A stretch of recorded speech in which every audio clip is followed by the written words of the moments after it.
Azizlar, biz esa tavsiya sahifasini davom ettiramiz va taniqli shifokor, tibbiyot fanlari doktori professor Guli Shayxivadan umuman semizlikni oldini olish va u bilan kurashish haqidagi ma'lumotlarni birgalikda bilib olamiz. Davom ettiramiz. Marhamat. Assalomu alaykum. Butunjahon Sog'liqni saqlash tashkiloti ko'rsatmalari bo'yicha hozirgi kunda semizlik juda ko'payib bormoqda. Bu butun aholini tashvishga solmoqda. Endi semizlik deganimizda biz albatta ma'lum bir insonlarda uchraydi derdik. Hozirgi kunda bu semizlik hamma yoshlarda, kichik, o'rta, yuqori yoshlarda ham uchrab kelmoqda. Endi semizlik deganimizda albatta biz bilishimiz kerak, uning kelib chiqish sabablari nimalardan iborat. Buning uchun albatta har bir semiz inson vrachga, ya'ni endokrinologga uchrashi lozim. Chunki endokrinolog uni tekshiradi va qalqonsimon bez faoliyatini kuzatishi lozim. Bu yerda ba'zi bir gormonlar balkim ishlab chiqarilmayotgandir. Shundan so'ng agar qalqonsimon bez faoliyati me'yorida bo'lsa, demak u inson kundalikda ma'lum bir talablarga javob bermaydi. Qanday talablar? Har bir insonni yaxshi hayot kechirishi uchun to'g'ri ovqatlanish kerak. Har bir inson har kuni 7 soat, 8 soat uxlashi lozim. Kechqurun soat 10 dan ertalab 5 gacha uxlash bu me'yoriy eng zo'r uyqu hisoblanadi.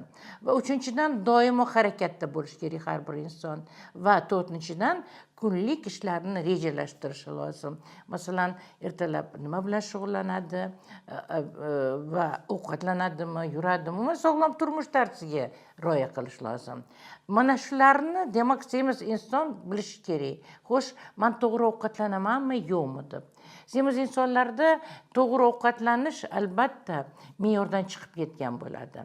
Hozirgi kunda mana shu semizlikning asosiy sabablaridan biri 3-4 ta ozuqa moddalar hisoblanadi. Demak, bular tuzli mahsulotlar, demak tuzli karam, tuzli bodringlar, ikkinchidan bu ortiqcha yog'lar iste'mol qilinishi, yog' mahsulotlarini, uchinchidan juda uglevodga boy mahsulotlarga ko'proq ahamiyat berish.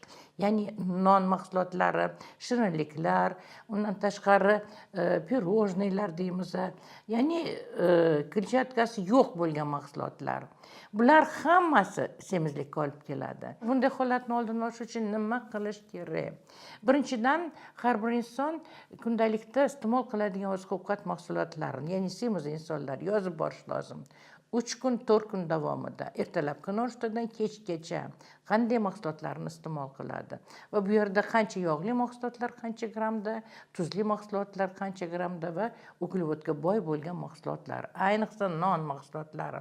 Men shunday insonlarni ko'rganman, ya'ni nonni tuzli karam bilan yeyishadi yoki tuzli bodring bilan yeyishadi. Mana karam bu ovqat. Mana shu bilan qorin to'ydirib chiqib ketishadi. Ularda qanday asoratlar bo'ladi? Buni biz bilishimiz kerak. Birinchidan, yurak-qon tomir kasalliklari eng asosiylari. Qon bosimi doimo oshib turishi. Nima uchun? Chunki ularda qon tomirlari juda ham kichrayib, qon tomir devorlarida yog'lar, xolesterinlar yopishib ketadi. Buni hisobiga qon yaxshi yurmaydi va sekin-sekin bu infarkt, ishemik kasalliklarga olib keladi. Ikkinchidan, qand diabeti kasalligi. Qand diabeti ham og'ir kasalliklardan biri hisoblanadi. Qand diabetiga duchor bo'lgan inson doimo parhezda yurish kerak va sekin-sekin bu o'zini shunday ta'sirini ko'rsatadi. Bu ham o'zi alohida bitta mavzu. Undan keyin kasalliklardan artritlar, qo'l, oyoq mushaklarida og'riqlar paydo bo'ladi. Nima uchun? Chunki tuzli mahsulotlar ko'payiladi, shuni hisobiga yog'li mahsulotlar yanada ko'p teriga yopishib oladi.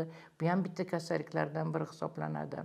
Undan tashqari buyraklarda toshlar paydo bo'ladi, qumlar paydo bo'ladi. Agar shu insonlarda buyraklarda tosh, qum bo'lgan insonlarni ovqatlanishini so'rasangiz, ularda juda ko'p non mahsulotlari iste'mol qilinishi belgilanadi. Ularda non juda ko'proq shunga ahamiyat berishgan. Shuni hisobiga. Va albatta boshqa sabablar ham bor, lekin ovqatlanish bu yerda birinchi o'rinda turadi. Yana shunday kasalliklardan oshqozon ichak tizimida ham kasalliklar.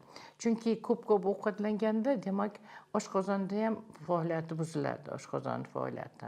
Chunki qancha yeyiladi, qancha bu rejasiz ketib turiladi-ku. Bu esa qabziyatga olib keladi. U qabziyatga tushgan inson, ko'z oldingizga keltiring, bu kasalmand organizm to'la toksinlarga boy bo'ladi, toksinlar ko'p. Organizm har kun tozalanib borishi lozim. Chiqib ketmasa keraksiz moddalar, organizm yana zararlanadi. Bu esa turli yana kasalliklarga, infeksion kasalliklarga olib keladi. Boshi noinfeksion kasal bo'lsa, bu yerda ovqatdan zaharlanish holatlari ham kuzatilishi mumkin. Qarang, qanchalik semirish og'ir kasalliklarga olib keladi. Xo'sh, bunday holatlardan chiqib ketish uchun nima qilish kerak? Nimalarga e'tibor berish kerak? Demak, biz aytdik, 6 kunlik ovqatini yozib olish kerak.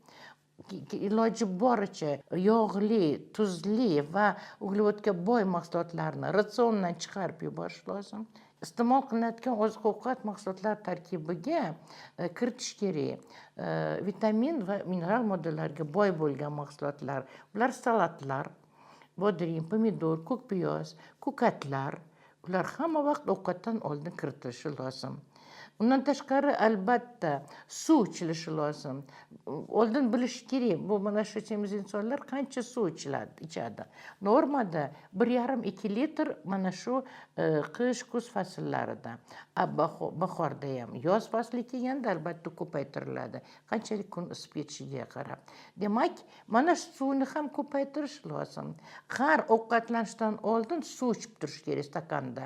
Masalan, ertalabki nonushtada ertalab 1 stakan to'la suv bilan boshlash lozim.